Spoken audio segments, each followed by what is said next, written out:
بسم الله الرحمن الرحيم.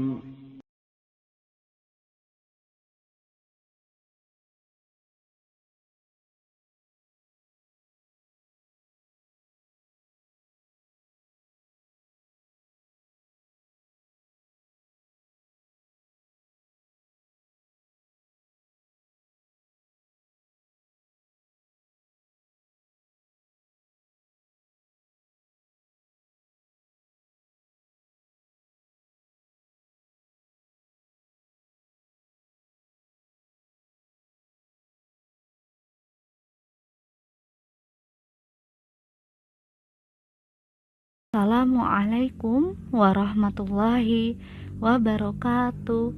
Bismillah, wassalatu wassalamu ala rasulillah, la haula wala quwata illa billah, amma ba'du. Ananda yang solihah, bagaimana kabarnya hari ini?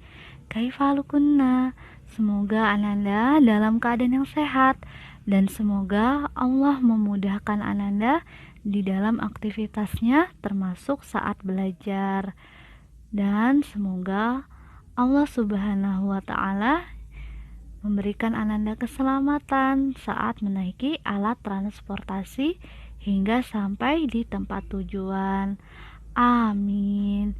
Jangan lupa Ananda, jika kita menaiki alat transportasi, untuk berdoa ketika akan melakukan perjalanan, yaitu dengan doa keluar rumah dan doa naik kendaraan. Hari ini kita akan belajar melanjutkan pembelajaran sebelumnya. Sebelum kita mulai belajar, mari kita berdoa terlebih dahulu. Doa belajar. Allahumma inni as'aluka ilman nafi'an wa rizqan thayyiban wa amalan mutaqabbalan. Pada pembelajaran sebelumnya, kita sudah belajar mengenai menaiki alat transportasi. Alat transportasi ternyata bisa membantu kita untuk berpergian dari satu tempat ke tempat yang lain. Kita bisa memilih alat transportasi yang kita sukai. Banyak orang yang memiliki alat transportasi kesukaannya juga. Kita jangan lupa untuk tetap menghargainya. Jika kita berbeda pendapat ketika menaiki kendaraan, jangan lupa dengarkan dulu apa alasannya. Misalnya, lebih baik kita naik kereta api. Kita tanya, kenapa kita harus naik kereta api? Karena di kereta api harganya murah, karcisnya kita bisa membayarnya, lalu waktunya cepat, dan kita tidak akan terkena macet. Misalnya seperti itu. Kemudian ada teman yang lain memberikan saran yang lain, kita dengarkan juga alasannya apa.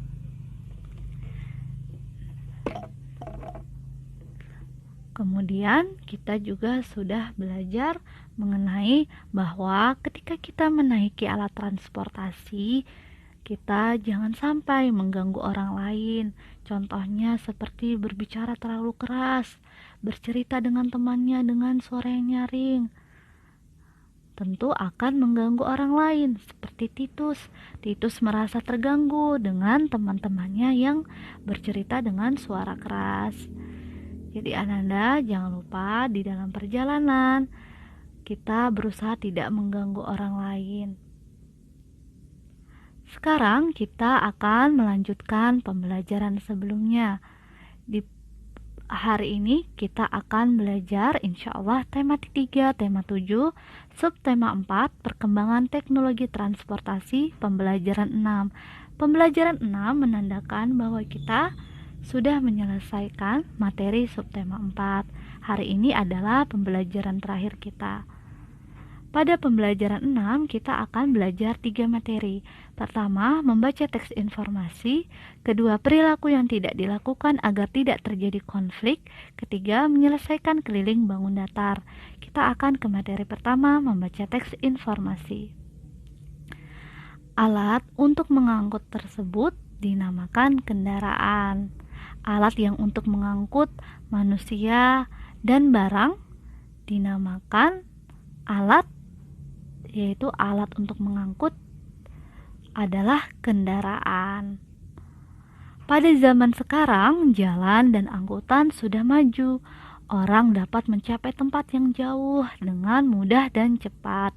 Jalan yang bagus dan pengangkutan yang lancar dapat membuka hubungan antar daerah. Pada saat ini, alat angkut manusia tidak hanya sepeda atau pedati. Manusia sudah menggunakan motor, mobil, dan kereta api. Bahkan, manusia sudah dapat menggunakan kapal bermesin dan pesawat terbang. Inilah yang disebut dengan kemajuan di bidang transportasi atau angkutan. Kemajuan teknologi transportasi menyebabkan jarak yang jauh menjadi terasa dekat. Setiap alat transportasi memiliki keuntungan dan kerugian tersendiri. Alat transportasi tradisional tidak menyebabkan polusi dan tidak memerlukan biaya banyak untuk perawatan. Pengoperasiannya tidak tergantung pada tenaga ahli dan tidak terlalu tergantung pada suku cadang. Kelemahannya karena digerakkan oleh hewan atau tenaga manusia, maka waktu tempuhnya lama dan jalannya lambat. Alat transportasi modern dapat menyebabkan polusi dan banyak memerlukan biaya untuk perawatan. Pengoperasiannya tergantung pada tenaga ahli dan juga tergantung pada suku cadang. Namun kelebihannya karena digerakkan oleh mesin, maka waktu tempuhnya singkat dan jalannya juga cepat. Sekarang kita akan menuliskan informasi dari teks. Perhatikan isi setiap paragraf, informasi apa saja yang kamu dapatkan dari setiap paragraf. Tulislah jawaban dengan kalimatmu sendiri. Jadi kita akan menuliskan informasi yang kita dapatkan. Untuk penulisannya bisa jadi Ananda berbeda dengan teman-teman yang lain. Tidak apa-apa, karena penulisannya sesuai dengan kalimat kita masing-masing. Untuk paragraf pertama, kita tuliskan di nomor 1, di paragraf kedua nomor 2, paragraf ketiga nomor 3. Ini yang nomor 4 seharusnya nomor 3 ya Ananda. Nomor 1, kendaraan semakin maju sehingga lebih mudah dan cepat mencapai tujuan. Alhamdulillah, dengan perkembangan teknologi transportasi membuat kita lebih mudah dan cepat ketika kita melakukan perjalanan agar cepat sampai. Kalau barang juga berlaku, ketika pengiriman barang, maka pengiriman barang bisa lebih cepat.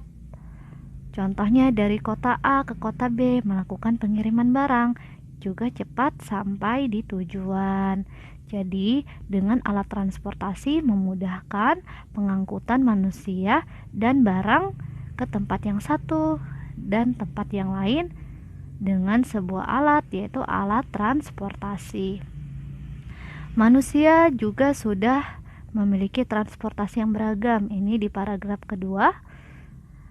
Alhamdulillah, sekarang alat transportasi ada beragam, ada banyak karena semakin berkembangnya zaman.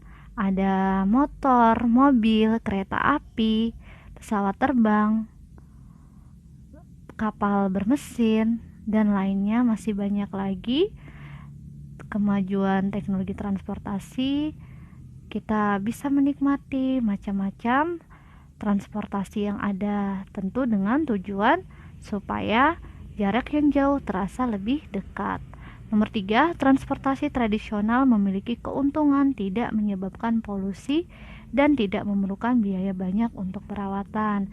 Transportasi terbagi dua, yaitu transportasi tradisional dan modern. Kalau tradisional, keuntungannya tidak menyebabkan polusi dan tidak memerlukan biaya banyak untuk perawatan karena tidak menggunakan mesin. Kalau polusi itu adalah asap yang dikeluarkan oleh kendaraan. Jadi, tidak menyebabkan polusi karena tidak menggunakan mesin. Kita juga tidak memerlukan biaya untuk merawat mesinnya karena mesinnya tidak ada. Kalau tidak menggunakan mesin, lalu menggunakan apa? Yaitu menggunakan tenaga hewan atau manusia. Karena menggunakan tenaga hewan atau manusia, maka kelemahannya perjalanan lebih lama atau lambat. Nomor 4, kalau modern, keuntungannya cepat sampai sehingga menghemat waktu karena menggunakan mesin. Tetapi karena menggunakan mesin itulah Kekurangannya banyak polusi dan memerlukan biaya perawatan untuk mesinnya. Kalau Ananda mengamati kendaraan, Ananda bisa mengamati untuk mencari tahu yang manakah alat transportasi modern dan yang manakah alat transportasi tradisional. Ananda tinggal lihat menggunakan tenaga manusia atau mesin. Kalau tenaga manusia dan hewan, maka berarti itu adalah alat transportasi tradisional. Contohnya becak, kereta kuda. Kalau alat transportasi modern, contohnya sepeda motor, mobil, dan masih banyak lagi contoh-contoh alat transportasi yang ada. Sekarang kita akan belajar perilaku yang tidak dilakukan agar tidak terjadi konflik. Ananda, di dalam kehidupan kita akan menemukan banyak orang yang berbeda suku dengan kita. Dengan transportasi, kita bisa melihat suku-suku yang lain.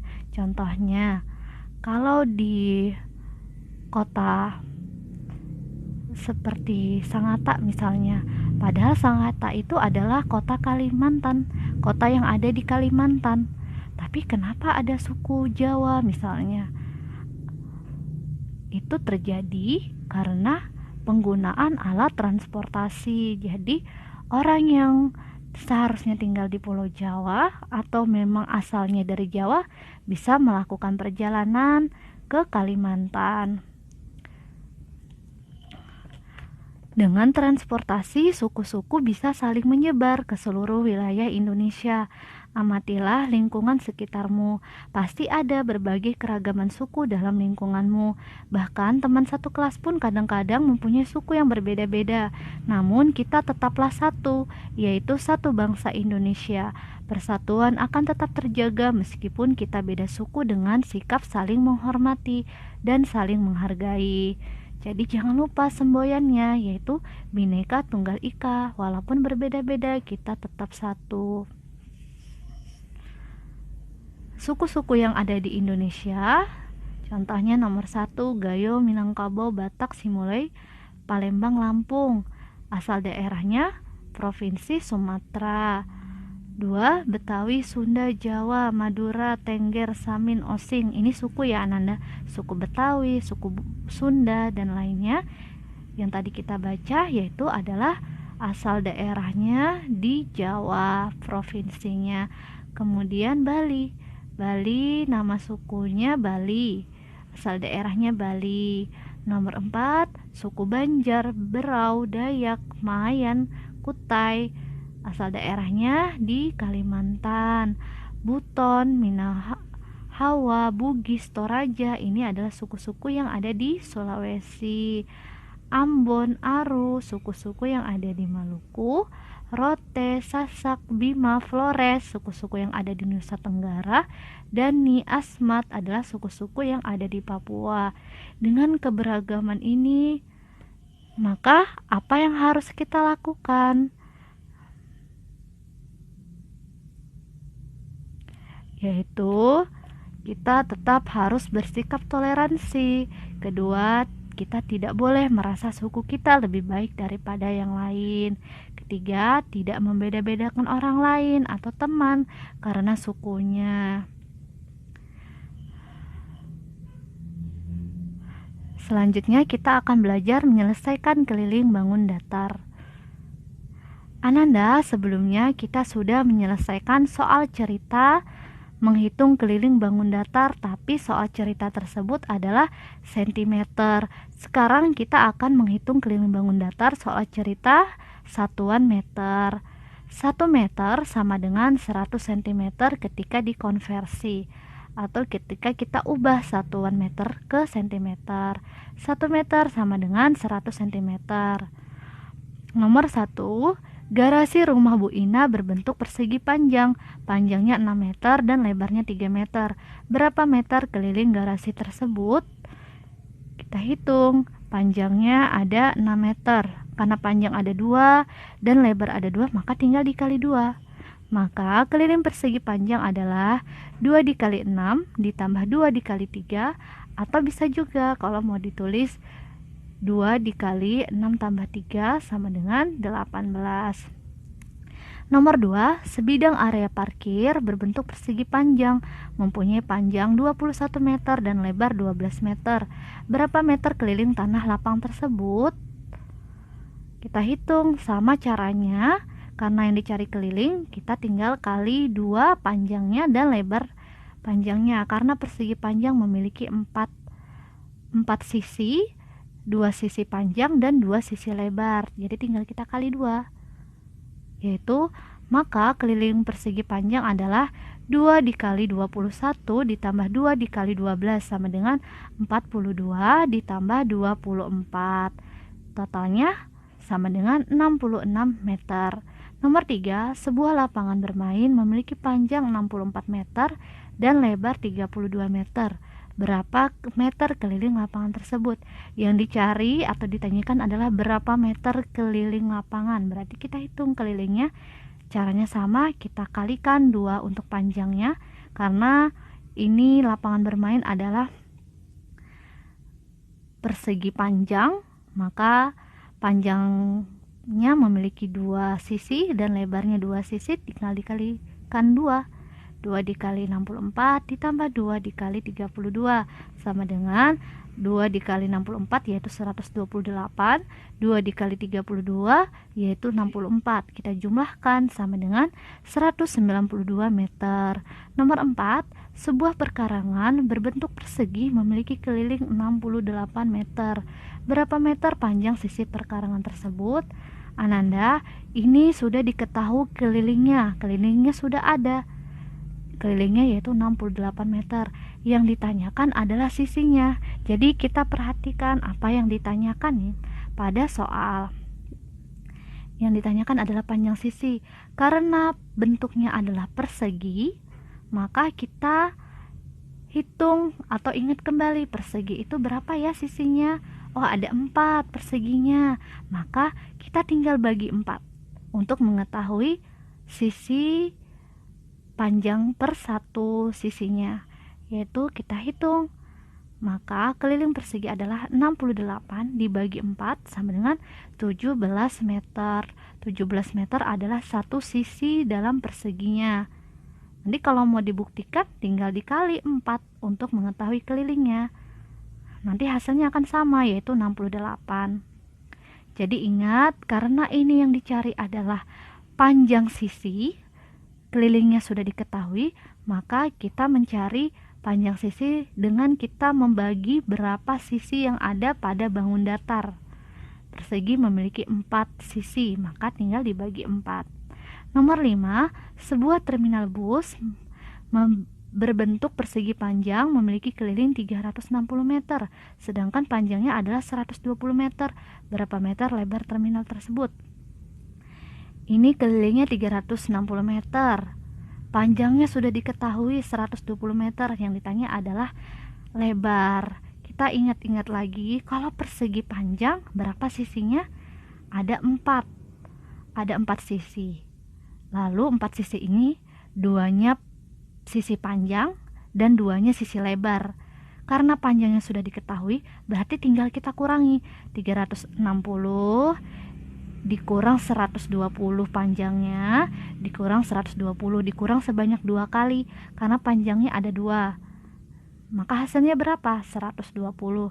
Kita sudah mengetahui 120 adalah sisanya. Sekarang tinggal kita bagi 2, karena kita hanya ingin mengetahui satu sisi saja, satu ukurannya. Karena 120 ini adalah ukuran 2 lebar, maka kita bagikan 2 untuk mengetahui berapa sisi lebar per satu sisinya, yaitu dibagi 2 sama dengan 60 meter. Jadi kalau kita mengerjakan tugas matematika berbentuk soal cerita satuan meter atau sentimeter, Ananda tinggal lihat apa yang ditanyakan dan tentu apa yang menjadi informasi di awalnya. Juga kita baca, lalu jawabannya kita sesuaikan. Sekarang ada tugas. Tugasnya ini dari Ustazah ya Ananda, Ustazah buat sendiri. Nomor 1, papan tulis di kelas berukuran panjang 240 cm dan lebar 120 cm. Berapa keliling papan tulis tersebut? Dihitung kelilingnya. Nomor 2, sekolah memiliki area parkir dengan keliling 84 meter. Berapakah panjang sisinya? Kalau ini sudah diketahui kelilingnya, tinggal dicari panjang sisinya per satu sisi. Dikerjakan keduanya. Jika ada yang masih belum difahami, boleh ditanyakan. Jangan lupa tugas hari ini adalah soal dari guru matematika 2 nomor. Kemudian ada tugas yang kedua. Tugas yang kedua adalah kita latihan akhir subtema 4 di halaman 213 sampai 214.